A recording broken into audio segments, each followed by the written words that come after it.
자, 이제 6월 들어서 우리 도시락 예배도 주제를 우리가 무엇으로 할까 잡았는데 주제가 이렇습니다. 과학적으로 증명된 것만을 진리로 받아들여야 할까? 이게 주제입니다. 다시 한번 얘기할게요. 과학적으로 증명된 것만을 진리로 받아들여야 될까? 이 주제가 사실은 재밌을 것 같지만 무겁고 쉬운 주제는 아닙니다. 이걸 가지고 또 몇 주 만에 다 얘기할 수도 없는 부분이기도 하고요. 그럼에도 불구하고 좀 기본적인 부분들에 대해서 우리가 성경적 입장에서 이걸 어떻게 생각하고 받아들여야 될지에 대해서 얘기를 좀 나눌까 합니다. 근데 이번 달에는 행사가 좀 많아요. 다음 주 주일 저녁 예배는 공기원에서 함께하는 연합 예배를 함께 공주 중앙 장로교회 가서 예배를 드릴 겁니다. 그리고 또 네 번째 주일에는 시와 그림이 이 시간에 와서 저희 교회에서 콘서트를 할 예정입니다. 그리고 마지막 우리 5주차는 저희가 가정 예배로 돌리면서 저녁 예배가 없습니다. 그래서 5월에 우리 오후 예배 때 이 주제를 가지고 나눌 말씀의 시간이 2번밖에 없습니다. 2주죠.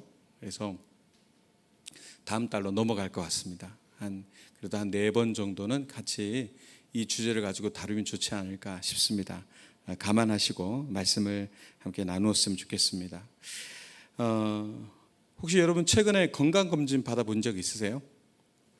보니까 이제 다들 멀쩡해 보여도 다들 개인적으로 만나면 목사님 제가 종합병원입니다. 걸어 다니는 종합병원입니다.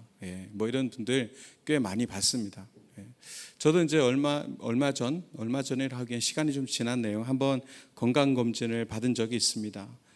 피도 뽑고 CT 촬영도 하고 여러 가지 검사를 했는데 며칠 뒤에 의사 선생님 앞에 딱 앉으니까 뭐 그렇게 적나라하게 나오는지 사람을 완전히 컴퓨터로 분해를 해놨더라고요. 뇌에서부터 발바닥까지 다 사람을 그렇게 분석을 해놓고 모니터를 쳐다보니까 제 속에 장기들이며 또 혈액이 어떤 상태인지부터 시작해서 수치들이 빼곡하게 그렇게 제가 알지도 못할 언어들로 이렇게 쭉 쓰여져 있었습니다. 참 눈에 보이지 않는 제 몸의 상태를 이렇게까지 파헤쳐 놓는 이 과학의 놀라움에 또 다시 이제 놀라기도 했죠. 최근에 보면은 수술을 하는데 아예 영상으로 보면서 수술을 하잖아요.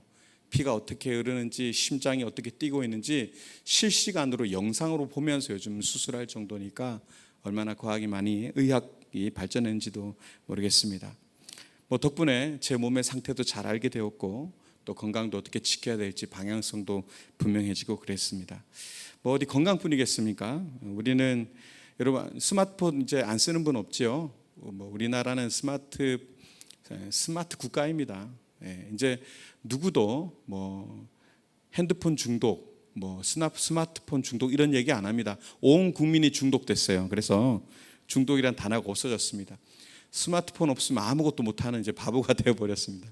아침에 일어나면 저도 이 스마트 좋아하니까 스마트폰을 제가 초창기 나올 때부터 아주 PDA 들어보셨어요?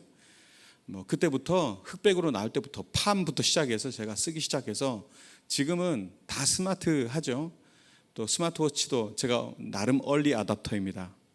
물건이 나오면 제일 먼저 사서 그걸 어떻게든 활용해 보려고 늘 연구하던 사람인데 스마트워치, 스마트폰, 패드, 지금 노트북까지 안 쓰는 게 없습니다.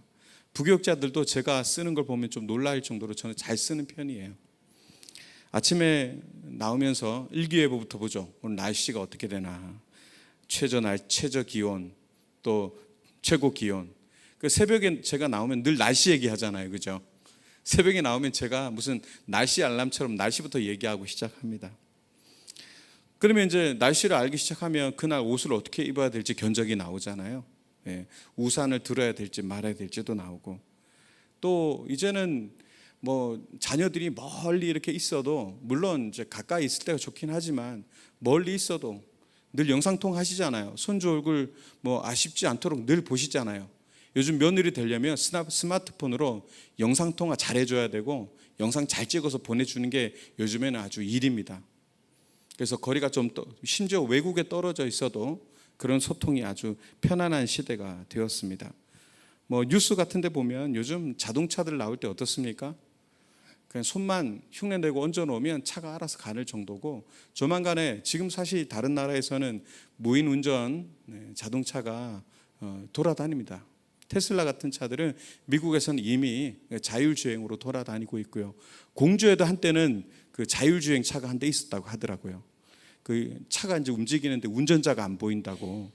근데 알고 보니까 이성순 집사님이 운전을 하고 있었는데, 분명히 저게 노란 스타리아가 움직이고 있는데 사람이 안 타고 있다고 이렇게 신고가 들어왔다는. 근데 결국 결론적으로 무인은 아니었죠. 아무튼 예, 본인 입으로 들은 얘기. 그렇습니다. 우리가 사실 굉장히 과학적으로 발전된 시대에 살고 있습니다. 과학은 우리에게 한때 우리가 이제 코로나를 겪으면서 이 과학이 만들어낸 백신을 통해서 우리가 또 그 시대를 또 이겨낼 수 있었고, 또 우리가 무지하고 아주 미신에 취해 있었던 때가 얼마 되지 않았습니다. 여러분, 청교도인들이 미국 땅에, 지금의 그 미국 땅에 건너갈 때에, 여러분 청교도들이 넘어갈 때 그 배에 가득 쌓여있던 게 뭔지 아십니까? 맥주였어요. 맥주. 그 당시엔 어디 아프다, 뭐 좀 머리가 아프다, 정신적으로 뭔가 좀 이상하다, 그럼 처방을 다 술로 내렸어요. 이해되시나요? 예. 세례받고 안수할 때도요, 술에 취해 갖고 있었을 때도 많았어요. 목사들이 술을 먹고 강단에 설 때도 많았어요. 청교도 시절에 실제로 있었던 얘기입니다. 제가 조만간에 주제를 술로 한번 다뤄볼까 합니다. 제 술에 대한 책이 몇 권 있어요.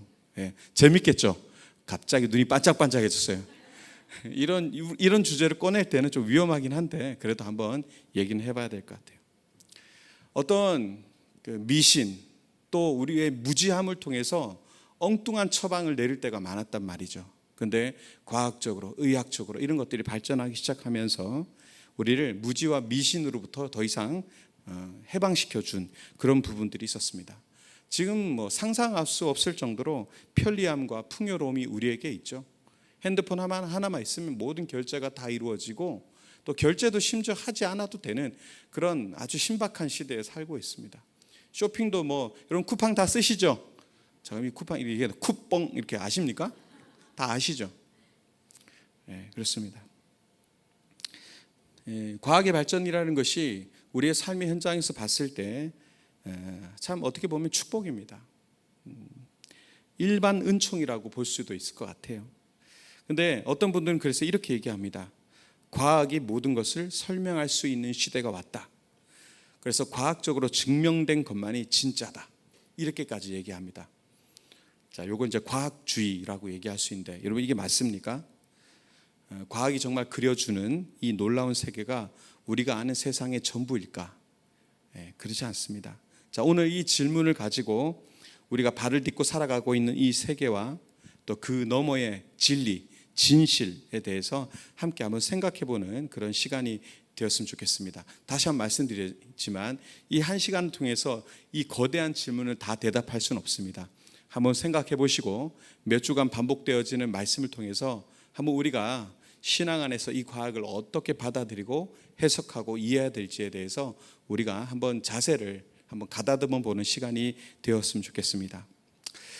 과학은 세상이 어떻게 작동하는지, 이제 영어로 how죠. 어떻게 작동하는지를 설명해 주는데 아주 탁월한 그런 언어라고 봅니다. 이 과학이라는 것이요.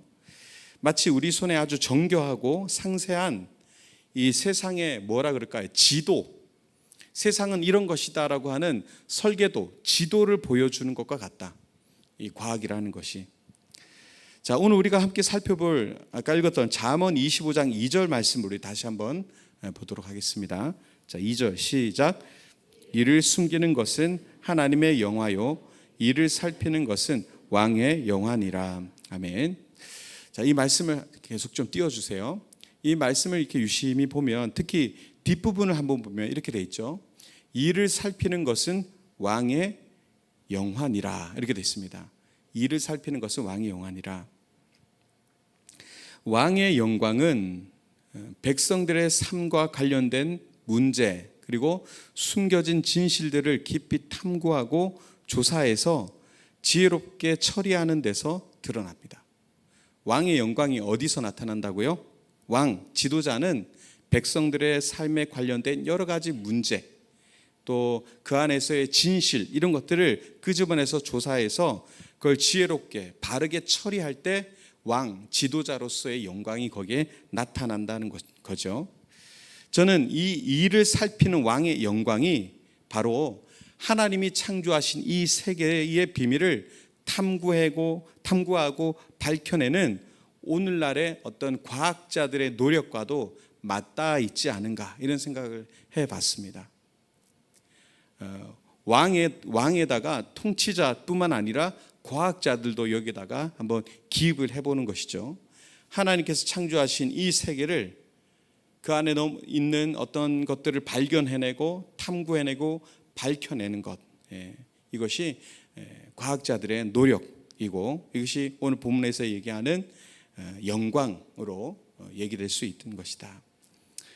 지금도 과학자들은 끈질기게 쉴 새 없이 관찰하고 실험하고 또 세상의 원리를 밝혀내려고 굉장히 노력하고 있습니다. 물론 아직 멀었죠. 우주에 뭐 여러 가지 얘기들을 하지만 아직도 설이 굉장히 많잖아요, 그죠? 가정하는 것들이 많고 예를 들어서 발견해낸 것들 중에 제가 좀 몇 가지 기억나는 것을 좀 되새겨 보니까 예를 들어서 몸의 설계도로 불리는 게 뭐가 있죠? DNA가죠. DNA는 우리가 익숙하잖아요. DNA에 대한 발견이 굉장히 놀라운 부분이죠. 사실상은 이 안에 이제 염기서열이라는 게 있습니다. 염기서열. 조금 쉽게 설명을 해드리자면 우리 몸의 세포 안에는 DNA라고 하는 설계도, 그러니까 이 설명서가 있다라고 하고요. 이 설명에는 조금 더 쉽게 설명하면 4가지의 레고가 있어요. 레고도 모른다면 제가 설명이 참 어렵겠는데 애들 장난감 속에 이렇게 끼워가지고 만드는 그런 조립하는 그런 기자재 장난감이 있습니다. 4개의 레고가 있어요. 이 레고 블럭이라고 하는데 이게 이제 여기서 명칭되기로는 A, T, G, C 이렇게 4개의 레고가 있답니다. 근데 염기서열이라는 게 뭐냐면 이 4가지를 계속 이제 DNA의 가닥을 따라서 붙이는 거예요. 이리저리 붙이는 거예요. 여기 꼈다가 저기 꼈다가 순서를 바꿔서 막 이렇게 끼는 거죠. 자, 이렇게 끼다 보면은 블럭을 우리 아이들이 보니까 우리 혜원이도 우리 조 목사님 아들도 블럭을 되게 좋아하고 레고를 좋아해요. 근데 레고를 막 이렇게 끼다 보면은 뭐가 만들어지냐면 사람이 만들어질 때도 있고요. 어떻게 끼다 보면은 자동차가 만들어질 때도 있어요. 이해되시죠? 예. 어떤 레고를 어떤 순서에 따라 끼느냐에 따라 이게 사람이 되기도 하고 또 자동차가 되기도 하고 또 집도 되기도 하고 또 심지어 거기에 레고에 뭐 검정색을 이렇게 붙이면 그게 눈썹이 되기도 하고 뭐 이렇게 되는 거죠. 그러니까 이 가닥들이 막 연결되어져서 이런 몸이 형태가 이제 만들어지는 거죠. 또 잘못 이렇게 좀 붙이게 되면 연약한 구조가 되면 거기에 병이 생기기도 하고 아무튼 거기에 그래서 DNA를 파악하게 되면 여기는 조립이 좀 잘못됐네, 여기는 이렇게 조립이 됐네, 순서가 이렇게 됐네 보면서 설계도면을 파악하게 되고 이제 그 구조를 이제 알게 되는 거죠. 자, 과학자들이 이 염기서열을 밝혀냈다는 것은 생명의 신비에 있어서 굉장히 놀라운 발견이다. 그렇게 이제 들었습니다. 이것이 오늘 금방 읽었던 잠언서에 얘기할 때 일을 살피는 인간의 탐구가 이루어낸 아주 놀라운 성과 중에 하나라고 볼 수 있습니다. 또 이제 과학이 여러 가지 얘기했지만 뭐 지구가 우주가 138억 년 전에 빅뱅에 의해서 이제 커다란 폭발이라고 했었죠. 빅뱅, 큰 폭발에 의해서 시작되었다. 이런 얘기도 이제 과학에서 얘기하고 있고, 아까 얘기했처럼 우리가 DNA의 정교한 구조로서 만들어졌다 이렇게 보여주죠. 우리는 이런 과학이 여러 가지 설명을 통해서 새로운 세상을 이해하고 발견하고 또 그것들을 깨달아가고 또 그렇게 만들어 놓은 수학과 여러 가지 논리를 통해서 우리가 그것들을 이제 중등, 고등에 계속 이제 수학 같은 것도 공부하고 그러잖아요. 그렇게 하면서 문명의 발달을 여기까지 이루어 왔습니다. 그래서 과학이라는 지도를 우리가 무시할 수 있느냐? 절대 그럴 수 없죠. 우리는 과학의 혜택을 너무나 잘 입고 있고 그 문명 속에서 잘 살고 있기 때문에 그렇습니다. 그래서 이 지도를 우리가 무시하거나 폄훼할 수는 없습니다. 오히려 이것에 대한 고마움을 가지고 이 창조의 세계를 잘 이를 살핌으로 인해서 발견해낸 이 과학의 구조들을 우리가 좀 잘 알아갈 필요가 있다. 그러나 여기서 우리가 한 가지 중요한 질문을 하나 던져야 되는데, 그 지도가 그려졌어요. 그 지도가 그려졌지만 그 지도가 실제 영토를 가리키는 것이냐? 그럴 수는 없다는 겁니다. 마치 예전에 지구가 둥글다라는 것을 이해하지 못했던 시절에 지도를 보듯이 평판으로 되어져서 지구의 끝에 벼랑이 있다라고 얘기했던 그 시절의 지도를 보면 지구의 모든 면모를 그리지 못하잖아요. 배치되어 있는 그런 지구의 모든 대륙들을 다 그리지 못한 미완성의 지도가 있을 수밖에 없잖아요. 그렇지 않습니까? 지금 과학이 그려놓은 그 지도들을 볼 때 하나님께서 만드신 모든 창조물들을 다 바라볼 수 있느냐? 지금의 과학으로는 그 모든 것을 담을 수 없다라는 것입니다. 과학이라는 지도는 세상을 정말 잘 설명해주는 귀한 도구입니다. 그러나 이 세상의 모든 것은 담지 못한다. 이것이 또 사실입니다. 자, 그러면 과학이라고 하는 지도, 그려진 지도 너머에 있는 것, 그것이 무엇이 있을까? 이 부분을 좀 한번 얘기를 해보려고 합니다. 여기서 다시 잠언서 25장 2절 전반부의 말씀을 한번 우리 같이 한번 읽어보겠습니다. 자, 시작. 이를 숨기는 것은 하나님의 영화요. 자, 2절 시작이 이렇게 돼 있었어요. 이를 아까 밝히는 것은 왕의 영광이라고 했는데 지금 여기 보시면은 이를 숨기는 것은 하나님의 영화랍니다. 이를 밝히는 것은 누구의 영광이요? 왕의 영광인데 이를 숨기는 것은 하나님의 영화다, 이렇게 얘기하고 있습니다. 인간이 왕이나 과학자가 부지런히 이를 살펴서 세상의 원리를 밝혀내는 것이 하나의 영광이라면 하나님의 영광은 오히려 이를 숨기는 것에 있다라고 얘기하는 겁니다. 참 오묘하죠? 자, 이것은 하나님께서 당신의 궁극적인 지혜와 계획 또 창조의 깊은 목적과 같은 그 영역은 우리 인간이 완전히 파악할 수 없도록 신비에 남겨주셨다라는 뜻을 가지고 있습니다. 성경에 이런 구절이 있다는 게 신기하지 않습니까? 자, 과학은 앞서 말씀드린 DNA가 어떻게 작동하는지는 설명해요. 그런데 그 생명이 왜 존재하는지, 지난번에도 한번 말씀드렸지만 Why가 해결되지 않았는데 How를 얘기하는 건 순서적으로 이게 맞지 않다라고 말씀드렸죠. 왜가 선행되지 않았는데 어떻게를 얘기하는 것은 순서적으로 맞지 않다. 생명이 왜 존재해야 되는지, 그 존재의 궁극적인 의미와 목적이 무엇인지에 대해서는 이 과학이 답을 해주지 못하는 거예요. 그러니까 과학은 어찌됐든 이것이 어쩌다 우연히 생겨났다라는 결론으로 갈 수밖에 없어요. 왜냐하면 왜라는 걸 증명하지 못하기 때문에 그렇습니다. 이것이 바로 하나님께서 숨겨두신 영역, 바로 그분의 영화가 드러나는 지점입니다. 자, 우리가 잠깐 한번 생각을 해볼까요? 각자의 삶에서 가장 소중한 것 한 3가지만 떠올려 보십시오. 지금 3초 만에 하나, 둘 반, 둘 반의 반, 둘 반의 반, 셋. 자신의 삶에서 가장 소중한 것. 아마 꽤 많은 분들은 그냥 가족 이렇게 생각하실 수도 있을 것 같아요. 그죠? 제가 예를 그냥 이미 적어왔어요. 생각만 해보시라고요. 묻지 않습니다. 자, 많은 분들이 가족의 사랑 이런 것들을 떠올릴 수 있습니다.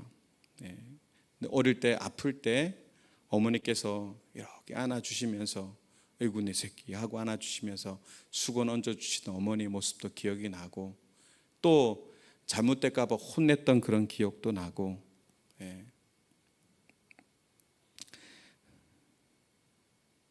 또 아버지가 자전거 태워줬던 기억도 나는 것 같기도 하고, 뭐 아무튼 또 내 존재 자체를 기뻐해 줬던 그런 모습들. 근데 과학은요, 이러한 지금 얘기했던 속에 있었던 내용들을 뭐라고 얘기하겠습니까? 사랑이죠. 내가 사랑받았다는 것. 근데 이 사랑을 과학은 어떻게 설명할까요? 과학은 옥시토신이라고 하는 그런 호르몬의 작용으로 나타나는 현상이다, 이렇게 설명합니다. 옥시토신 들어보셨어요? 어디 주방세제에 들어가는 그런 약품이 아니고요, 내 몸에서 발생하는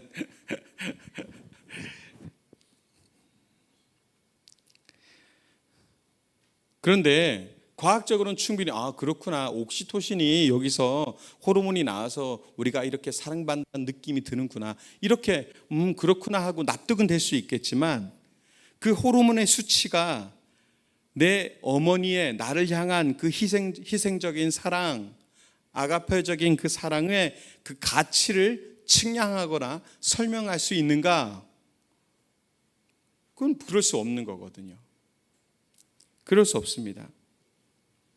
나를 사랑하는 배우자가 나와 오랫동안 지켜왔던 약속과 언약, 이런 것들을 어떻게 과학적으로 설명하겠어요?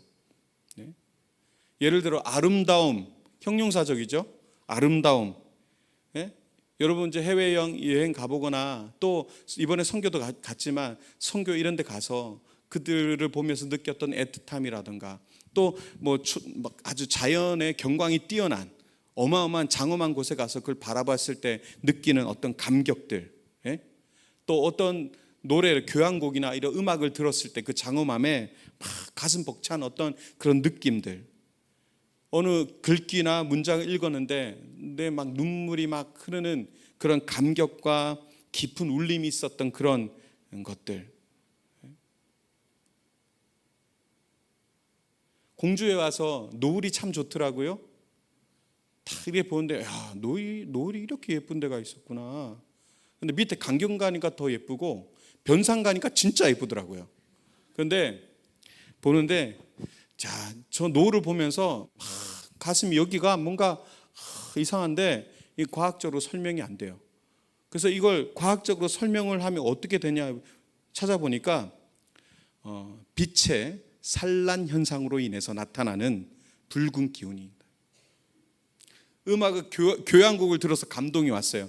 과학적으로 설명하면 어떻게 될까요? 음파의 진동입니다. 뭐 이렇게 얘기하겠죠. 근데 그 과학적 설명이 우리가 노을 앞에서 느끼는 경외감이라든가, 정말 아름답다, 음악을 들으면서 내 안에 다가오는 그 감동의 실체를 도무지 설명할 방법이 없는 거죠.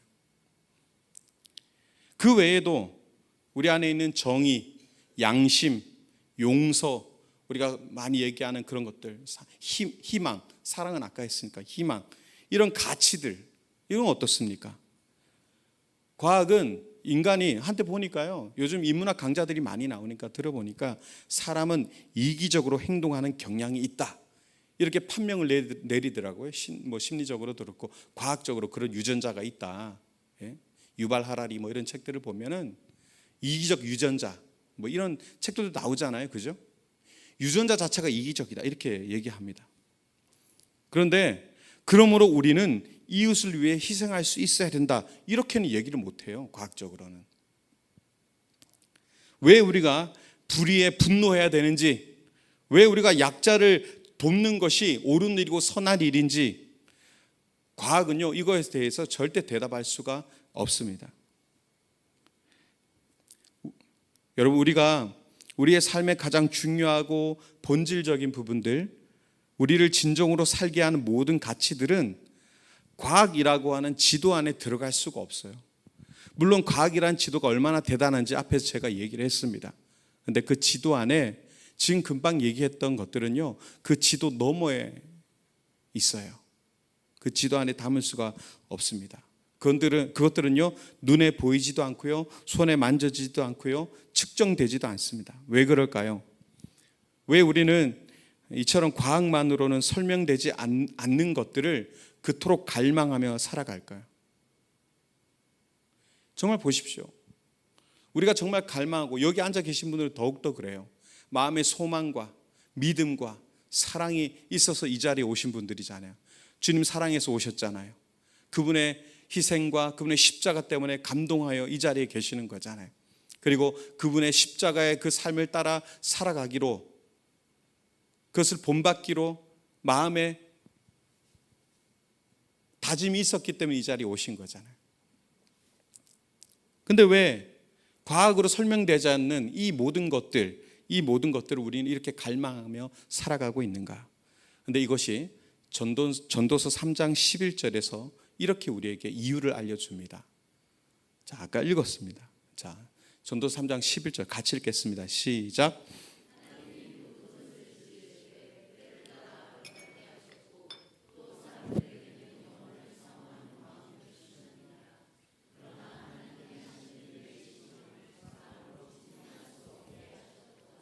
아멘. 우리 마음속에는요, 하나님께서 심어두신 영원을 사모하는 마음이 있다고 합니다. 보시면 사람들에게는 영원을 사모하는 마음을 주셨느니라, 이렇게 말씀하고 있습니다. 우리는 그저 물질적인 존재, 생존하고 번식하는 기계가 아니기 때문입니다. 우리는 어떻습니까?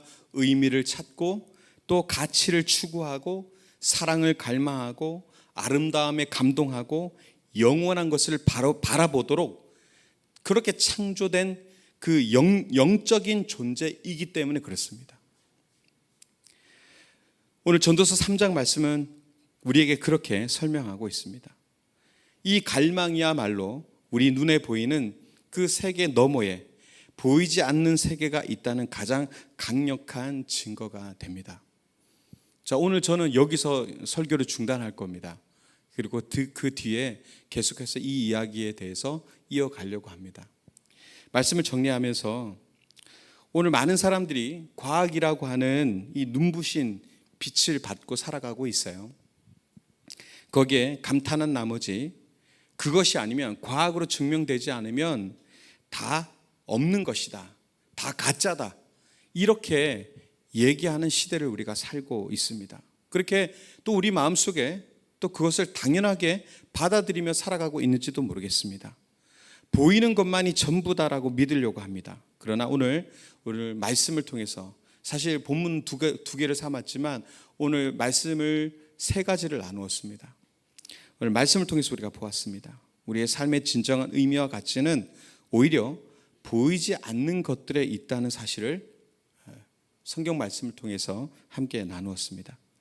그래서 사도 바울은요, 고린도후서 4장 18절에서 우리에게 다시 한번 이렇게 권면을 하는데요, 같이 힘있게 읽어보겠습니다. 시작. 우리가 주목하는 것은 보이는 것이 아니요 보이지 않는 것이니, 보이는 것은 잠깐이요 보이지 않는 것은 영원함이라. 아멘. 여러분, 이 말씀이 제일 익숙하시죠? 이 말씀이 제일 은혜가 되지 않습니까? 이게 은혜가 돼야 되는데. 예. 근데 이 말씀을 오해하지 마십시오. 과학을 무시해라, 눈에 보이는 것만 믿으라고 하는 과학을 무시해라, 과학주의를 조심해야 됩니다. 과학은 우리에게 소중한 것입니다. 예. 이 땅을 살피는 그 왕들의 영광입니다. 예. 그러나 보이지 않는 영역 속에 계신 숨겨진 것은 하나님께 영광입니다. 우리는 과학을 통해서 보이는 세계의 신비와 질서를 배우고 그것에 감사할 수 있어야 됩니다. 그러나 우리의 궁극적인 시선, 우리의 삶의 닻은 보이지 않는 영원한 세계에 두어야 된다라는 것을 우리가 잊지 말아야 됩니다. 과학은요, 우리에게 세상을 살아갈 멋진 자동차를 줄 수 있습니다. 그러나요, 자동차가 우리에게 줄 수 없는 게 있어요.